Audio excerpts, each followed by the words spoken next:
Hello everyone, welcome to my channel. It is coconut butter.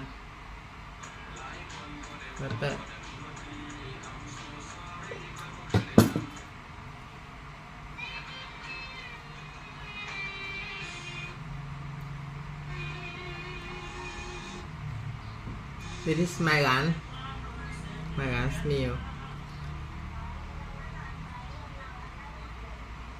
Super veggie อันนี้ super veggie nothing pudding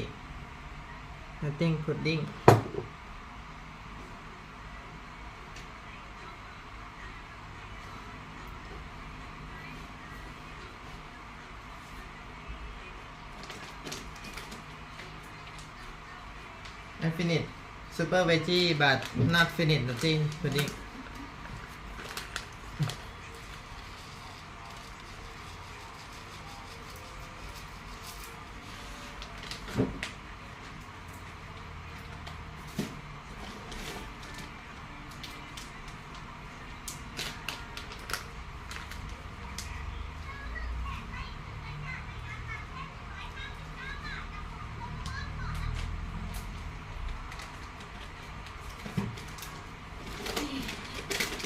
ข้าวเหรอ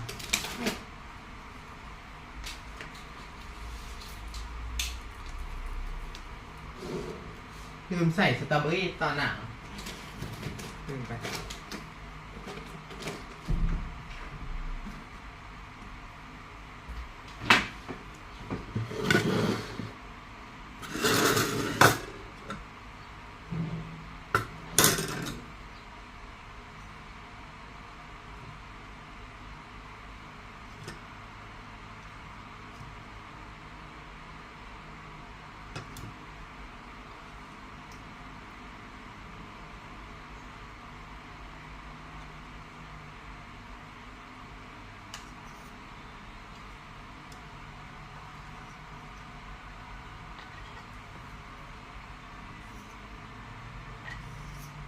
มันต้องใส่พอดีให้ครบก่อน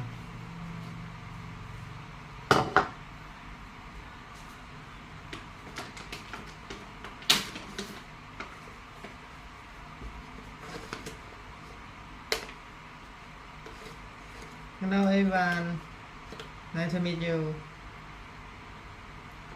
I put this cacao powder.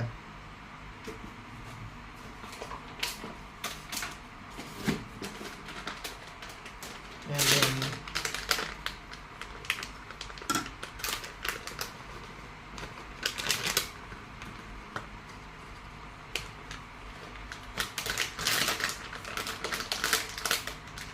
almond.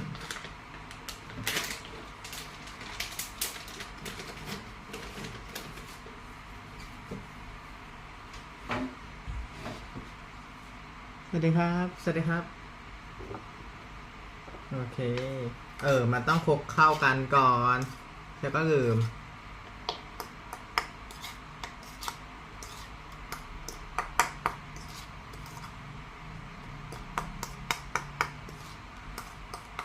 This is super veggie and nothing pudding and then I add strawberry into topping. Okay, finish to meal.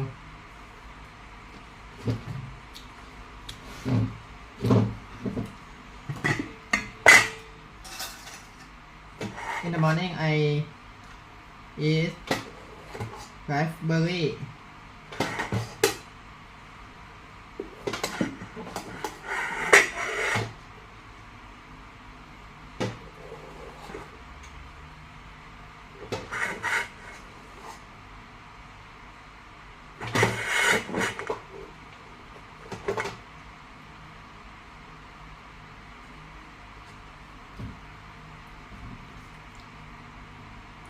Hmm.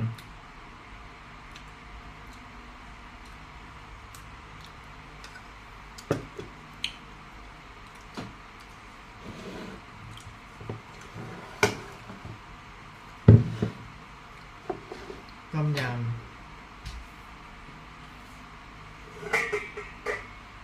ต้มยำอยู่นี่นะเธอต้มยำใส่ได้อีกนะมันแทบจะหมดแล้วเนี่ย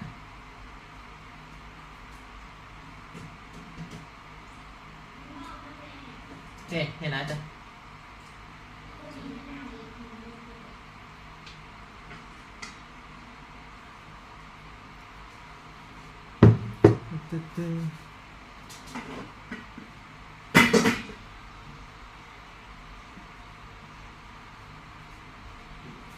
This is my breakfast.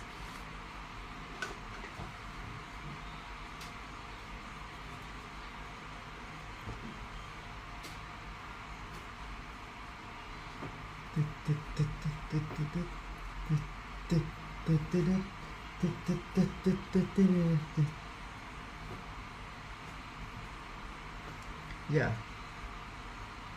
sexy.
Oh.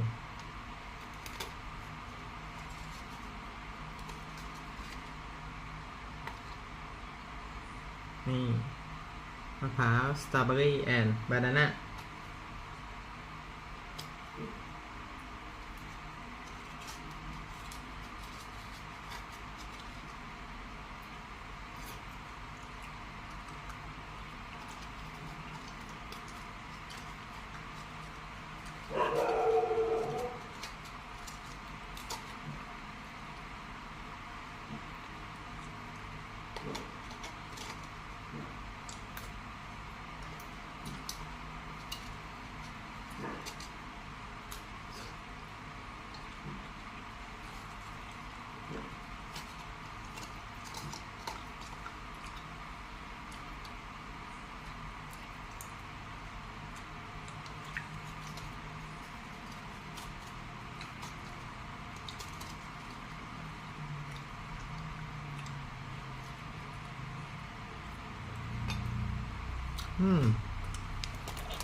I'm experiencing cognitive decline, and I didn't see it. So he felt terrified. He's losing his mind. And so he said, is there anything you have that is being shown to be promising for mental acuity? I said, funny, Dad. Actually, the team and I were just talking today about these plasma transfusions. So we had done some research. We had seen there were a few studies for people that were using it for Alzheimer's and Parkinson's. So I said to my dad, like, Dad, if you're interested, I would be more than willing to give you a liter of my plasma. I don't know if it's going to work. The evidence is pretty, shallow. Like, may or may not. But, like, if you're down, I'm happy to do it. And he said, I'm in. Like, anything to keep my mind. And so my son overheard the conversation. He's like, I'm in too. And so I was like, okay, cool. This is like a tri-generational plasma exchange. Let's do it. So the three of us got together, and so first my son had a liter of plasma removed. So basically, you put a needle in the arm, blood is taken out, and then there's a centrifuge. They spin it, and it separates the blood from the plasma. So blood red, plasma yellow. Then the blood is put back into the body, and the plasma is kept apart. And so there's a few cycles, and you get a full liter of plasma. Gotcha. And so then he completed that. Then I went next. I had a liter of my plasma taken out, and then when my liter was taken out, his liter came into me. And then my dad went last, and he had a liter taken out of his, and he put my liter into him.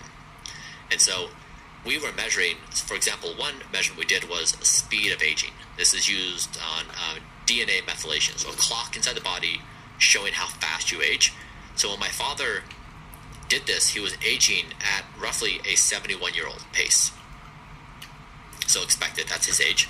After the plasma exchange, his speed of aging reduced by 25 years. So he was aging at the speed of a 45-year-old, which makes sense because my speed of aging, right, is equivalent to like, it's one of the best in the world. It's 0.64. So he basically, it cut him down in half, and that stayed for 6 months. And so it was really remarkable that it had such a meaningful impact on his speed of aging. Whereas with me, I saw no change. And it's probably because my biomarkers are basically identical to my son's. So there's very little difference between his biological health and mine. And so it makes sense, whereas my dad is like not in as good a condition, so he would felt this big boost. So Gotcha. yeah, so it was actually extremely successful, more successful than I thought it would be. Gotcha. And you were measuring all your dad's markers as well through this? Yes. And for your son, it's as simple as donating blood, Yes. right? He used to just donate a liter of blood and then they separate the plasma. Exactly right. Was it painful when they were injecting plasma into you? No. It just feels like an injection. Just like getting a blood draw. Yeah. Okay, gotcha. I'm sure you asked your dad this question, and I kind of want to relay the same question to you. Did you feel any different with that fresh plasma, or do you feel just the same? Same. And what about your father? He reports it was life-changing. He reports he felt better energy, better mental clarity. He said that his coworkers were like, what is going on? Like, you're just different. So it was life-changing for him. Kind of like having a yeah. long-term caffeine shot or something? Yeah, he just, he wants to do it again. แสบประจ Yeah, I mean, it was, ำแสบประจ I can imagine being him. Like, he was telling me at 71, like, I guess, like, อร่อยไหม neither you nor I are probably aware of how hard it is to be 72 years old. Like, where your hearing is less robust, your eyesight is less robust. When you walk downstairs, you can't be like working on your phone or doing different things. You have to like focus on each step so you don't fall. So the boost he felt was just life-changing. Whereas you and I just kind of take these things for granted that we're just healthy and we feel great. We don't have to think about our health at all. But you felt no difference from the plasma transfusion? No, and no change in my biomarkers. Is there like one activity you'd pick out as being the most impactful other than sleep? Sleep is your ultimate, right? Yeah, sleep is the most powerful drug that anyone can take.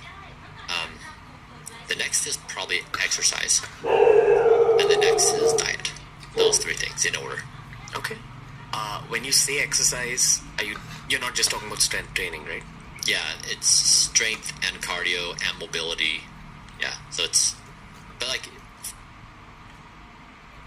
one who's not doing something today, it doesn't need to be complex. Just 30 minutes of activity is better than zero.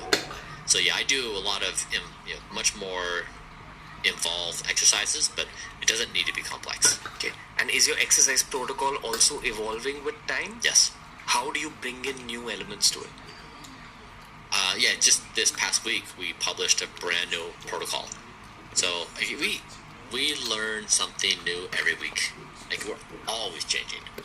So like in any given day we change something. It's just constantly evolving. And so like with this plasma thing, most people would try to hide failures, but we just openly published it. Like, I think headlines would report out like, plasma transfusion fails, Johnson devastated. You know, it's like actually like we're just publicly sharing the data so everyone knows. So yeah, but it's always evolving. I keep a protocol page on my website of everything I do from the moment I wake up to the moment I go to bed, and actually and during sleep as well. So everyone has a real-time snapshot of. You know, I think we've built the best protocol, the best health protocol in the world, and it's all available for free, updated in real time. Right. I got to put you in the spot a little bit. It's going to be a slightly difficult question, but you can have a go at it. All right. In 5 sentences, can you explain how the average person can get in a good night's sleep? I can. Okay. Reframe your identity that you are a professional sleeper. Number 2, eat your last meal of the day at least 2 hours before bedtime. And if you can, push it back to 3, 4, 5, 6. Eat earlier and lighter and watch your sleep improve. 3 is monitor your evening light environment. So try to eliminate screens, blue lights, bright house lights. Do a yellowish color. If you can, get red. So light environment. 4, be consistent. So plus or minus, choose your bedtime, whatever your bedtime is, and then be in bed plus or minus 30 minutes. And 5, this is the last one, is have a nighttime routine. So I go to bed at 8:30 p.m. When 7:30 arrives, Sleep Brian is now on duty. So that means when a thought comes in, like, oh, but you forgot blank, or I have a good idea about blank, I say, thank you, ambitious Brian. We appreciate you, and we see ดี you. ครับพี่ชาย We have all day tomorrow to take care of this wonderful thing. Right now, we are in sleep mode. So for that hour, go for a walk, do a breath work, meditate, read a book. But you need an hour to calm your body down and say, we are going to sleep. Otherwise, you ruminate all night long on your thoughts, your worries, your excitements. Do those 5 things, and you can master sleep. Can I ask you the same version of an explanation for diets? So in 5 sentences, could you explain to me what an anti-aging diet looks like? Lentils, vegetables, berries, nuts, seeds, extra virgin olive oil. Avoid sugar, processed foods, fried foods, additives, and ingredients which you can't read the words. Okay, that's it. That's it. Okay, how about how many times you should eat in a day? Each person is different. I eat all my food within a 6-hour window. My last meal of the day is 11 a.m., so I fast all the way up until bedtime. So I like 6 eating and 18 fast, but each person is different. I find that is most conducive to the best high-quality sleep. Gotcha. Water intake? I do about 3 liters a day, and I discontinue drinking fluids at around 4 p.m. And that way I don't get up at night to go to the bathroom. Gotcha. And protein shakes. We gotta talk about protein shakes. Yeah. I discontinue drinking fluids at around 4 p.m. And that way I don't get up at night to go to the bathroom. Gotcha. And protein shakes. We gotta talk about protein shakes. Yeah. What's your opinion? Yeah, so I consume 120 grams of protein per day, thereabouts. And that is enough. Gotcha. And high quality sleep. Gotcha. Water intake? I do about 3 liters a day, and I discontinue drinking fluids at around 4 p.m. And that way I don't get up at night to go to the bathroom. Gotcha. And protein shakes. We gotta talk about protein shakes. Yeah. What's your opinion? Yeah, so I consume 120 grams of protein per day, thereabouts. And that is enough for me to be top 1% optimal in muscle mass and cardiovascular ability and metabolic health. It is very common to think you need 150, 200, 250. It's not required. So I've demonstrated that you can be reasonable on the protein intake, have optimal biomarkers across the board. If like my son consumes more protein than that because he's trying to bulk up and he's also 19. So there are exceptions to this, but generally speaking, a lot of people over-consume protein. Can we break down this protein situation a little more? You're vegan. I am. It's an assumption that one can't get the protein requirements hit through a vegan diet. Yeah. I'd assume that you argue against that point. Yeah. So I am vegan. I do caloric restriction, which means I consume less than the recommended daily allowance. I consume 2,250 calories a day. I exercise for 1 hour a day, and I have a low protein intake, according to cultural norms of 120, 130. And so most people say with that profile, I would be weak. I would be not able to compete athletically. But actually, my muscle and body fat are top 1% optimal, and my cardiovascular ability top 1.5% of 18-year-olds. So my biomarkers say it's top 1% optimal. So it's an example that I've defied all cultural norms, and I'm still a top performer. Gotcha. I don't think there's anyone more qualified to speak about protein intake-based requirements or food-based requirements than you, because of your daily experimentation and your daily download of data from your own body. Can you break down some of the vegan protein sources that are your go-tos? Yeah. Yep. So I'll caveat and say, of course, like the advice varies according to male, female. It varies according to age. So these are just general approximations. But what I meant to say is we follow science and we follow data. Right. And so what I'm trying to say is don't follow cultural norms. Follow the data. So get yourself measured. I get my protein sources from lentils, from pea protein, hemp protein. Those are primarily the major ones. Gotcha. Lentils, pea proteins, and hemp proteins. Yeah. So you do a couple of protein shakes every day? I have, 2 a day. 2 a day. Yeah. And the rest is from lentils. Yeah. So this is chickpeas, black lentils. I'll do some beans. Beans. Yeah. This is primarily what we eat in India. Yeah. Because we have mostly a vegetarian population. Exactly. Okay. Yeah. Maybe this is a slightly biased question, but Indians currently are in this phase of Indianness where we're starting to rediscover our own culture. Yeah. And there's a bit of a historical context. Basically, when Europeans were ruling over our land, it's said that they stripped us of our ancient culture, which was also very advanced. So we're rediscovering yoga. Have you heard of Ayurveda? Yes. So we're rediscovering Ayurveda, we're rediscovering pranayama and all these practices, meditation obviously. The thing is, okay, here's what the narrative is in India, right? We feel like people in America and Europe value our culture more than most Indians. And you'll see a lot of Indians today dissing all these concepts like Ayurveda, yoga, meditation, pranayama, because there isn't enough scientific evidence to back every single aspect of these subjects. But my take on this phenomenon is that there needs to be more scientific research done in order to understand the impact of these subjects on the human body and the human life. Yeah. At the start of the podcast I said that I respect you because you took your money and you put it against a purpose. The day I feel like I'm done with making money and I have more money than I know what to do with, I'd actually fuel scientific research in these domains for the sake of my own culture. Yeah. Which is why I find what you're doing extremely fascinating. Can we speak about these Indian concepts a little bit? And please, if you disagree with what I'm saying, I'm very open. I'm completely open to understanding your perspective. Yeah, it's interesting that you say that the criticism is coming from people who say there's not scientific evidence to support it. But that is such a rare thing. That's a very minority opinion in the U.S. Most people in the U.S., they really enjoy the narratives of health practices. And there's less criticism that there's not scientific evidence. So it's interesting that there's a science. So it's actually, I view that as very favorable, that people are saying, hey, show me the evidence that this thing is actually legitimate. That's a positive thing. So it's a great invitation to do some studies. And so I view that not as negative at all. That's great. That's fantastic if that's a person's entry point to health and wellness. Okay. Can I give you some context here? Yeah.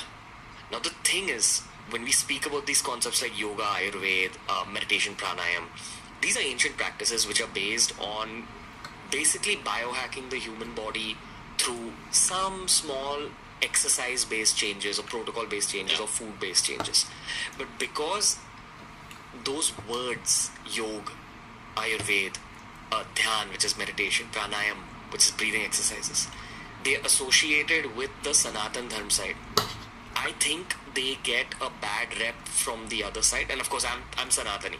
So I'm speaking on behalf of this side, but I'm also trying to view it objectively. I'm trying to view it from the side that's against Sanatan, politically speaking. Yeah. So I feel like people are closed off. They're scientific and not scientific when it comes to these things. And my response is always that over the next 20 years, what I anticipate is that meditative practices and yoga will be researched upon very, very, very heavily. And then we're going to find linkages between, say, breathing exercises, aka pranayam, and your health of your lungs, the health of your skin, etc. Yeah. Correct way of thinking, or do you want to correct me? Like, what do you think of what I just said? Yeah, it sounds like very typical thing between there's groups of humans who take sides, they entrench themselves in these thoughts, and they battle each other out. And I guess our approach has been very much neutral, where we don't care where the idea comes from, we don't care who the tribe is, we don't care the history of the tribe, we just care if it works. So it's entirely, do we have evidence, and can we bring it back to these biomarkers that we care about? So it sounds to me like that really is a tribal conversation more than it is a scientific pursuit. Gotcha. Can I deep dive a little more into one of those? Yeah. Okay. So again, here's where there's actually no scientific evidence because it's difficult to study something like this. And this is related to your subject as well, which is the subject of longevity and immortality, according to some people. So we speak about longevity in yoga very heavily, but it's also mentioned that it's very, very difficult to go about.